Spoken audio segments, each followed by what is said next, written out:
ಇದು ಇಡೀ ಮನುಕುಲವೇ ಬೆಚ್ಚಿ ಬೀಳುವಂತ ಕ್ರೈಮ್ ಕಹಾನಿ. ವಿಜಯನಗರ ಜಿಲ್ಲೆಯಲ್ಲಿ ನಡೆದ ಈ ಘನಘೋರ ಕೃತ್ಯ ರಾಜ್ಯವನ್ನೇ ತಲ್ಲಣಗೊಳಿಸಿದೆ. ಪಾಪಿ ಪುತ್ರ ತಂದೆ ತಾಯಿ ಮತ್ತು ತಂಗಿಯ ಕತ್ತನ್ನ ಕೊಯ್ದು ಕಾಲು ಮುರಿದು ಬಿಟ್ಟಿದ್ದಾನೆ. ಮನೆಯಲ್ಲಿ ಗುಂಡಿ ತೋಡಿ ಹೂತು ಹಾಕಿದ್ದಾನೆ. ಅಷ್ಟಕ್ಕೂ ಹೆತ್ತವರನ್ನೇ ಕೊಲೆ ಮಾಡಿದ್ಯಾಕೆ ಈತ? ಯಾರು ಆತ? ಬನ್ನಿ ನೋಡೋಣ. ತಂದೆ ತಾಯಿ ತಂಗಿಯ ಕತ್ತು ಕೊಯ್ದು ಭೀಕರ ಕೊಲೆ. ಮನೆಯಲ್ಲೇ ಗುಂಡಿ ತೋಡಿ ಹೂತಾಕಿದ ನರಹಂತಕ. Triple murder. ಬೆಂಗಳೂರಿಗೆ ಬಂದು ಮಿಸ್ಸಿಂಗ್ ಕಂಪ್ಲೇಂಟ್.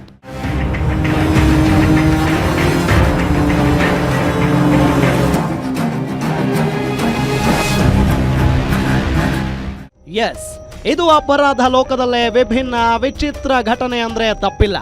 ಪಾಪಿ ಪುತ್ರನೊಬ್ಬ ಹೆತ್ತ ತಂದೆ ತಾಯಿ ಮತ್ತು ರಕ್ತ ಹಂಚಿಕೊಂಡು ಬೆಳೆದ ಸಹೋದರಿಯನ್ನ ಕೊಲೆ ಮಾಡಿದ್ದಾನೆ. ವಿಜಯನಗರ ಜಿಲ್ಲೆಯ ಕೊಟ್ಟೂರು ಪಟ್ಟಣದಲ್ಲಿ ಈ ಘಟನೆ ನಡೆದಿದ್ದು ಇಡೀ ಮನುಕುಲವೇ ಬೆಚ್ಚಿ ಬೀಳುವಂತೆ ಆಗಿದೆ.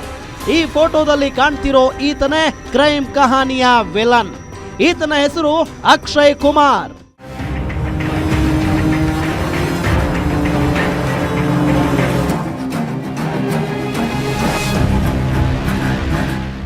ಅಂದ ಹಾಗೆ ಈ ಅಕ್ಷಯ್ ಕುಮಾರ್ಗೆ ಏನಾಯ್ತೋ ಏನೋ ಗೊತ್ತಿಲ್ಲ.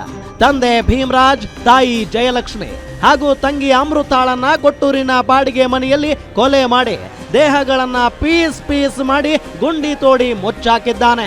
ಹೆತ್ತು ಹೊತ್ತು ಸಾಕಿದವರನ್ನೇ ಕೊಲೆ ಮಾಡಿದ ಬಳಿಕ ಈತ ನೇರವಾಗಿ ಬೆಂಗಳೂರಿಗೆ ಹೋಗಿ ಮಿಸ್ಸಿಂಗ್ ಕಥೆ ಕಟ್ಟಿದ್ದಾನೆ. ಬೆಂಗಳೂರಿನ ತಿಲಕ್ ನಗರ ಠಾಣೆಯಲ್ಲಿ ನಾಪತ್ತೆ ಕೇಸ್ ದಾಖಲಿಸಿ ಹೋದಾಗ ಅನುಮಾನಗೊಂಡ ಪೊಲೀಸರು ಅವರದ್ದೇ ಸ್ಟೈಲ್ನಲ್ಲಿ ವಿಚಾರಣೆ ನಡೆಸಿದಾಗ ಅಸಲಿ ಸತ್ಯ ಬಿಚ್ಚಿಟ್ಟಿದ್ದಾನೆ.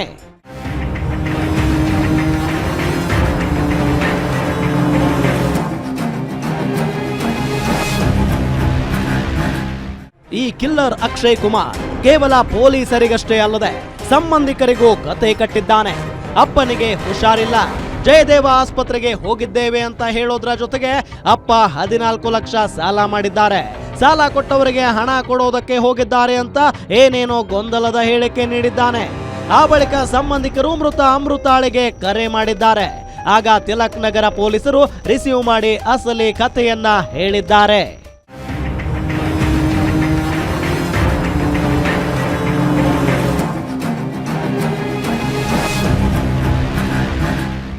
ಎಲ್ಲರೂ ಅನ್ಯೋನ್ಯವಾಗಿದ್ದ ಕುಟುಂಬದಲ್ಲಿ ಯಾವುದೇ ಜಗಳ ಇರಲಿಲ್ಲ. ಆದ್ರೆ ಯಾಕೆ ಕೊಲೆ ಮಾಡಿದ್ದಾನೆ ಅನ್ನೋದೇ ನಿಗೂಢವಾಗಿದೆ.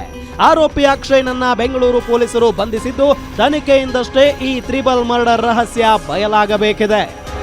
ಕ್ಯಾಮರಾಮನ್ ರಾಧಾಕೃಷ್ಣ ಜೊತೆ ವೆಂಕಟೇಶ್ ಕುಲಕರ್ಣಿ, ಗ್ಯಾರಂಟಿ ನ್ಯೂಸ್, ಬಳ್ಳಾರಿ.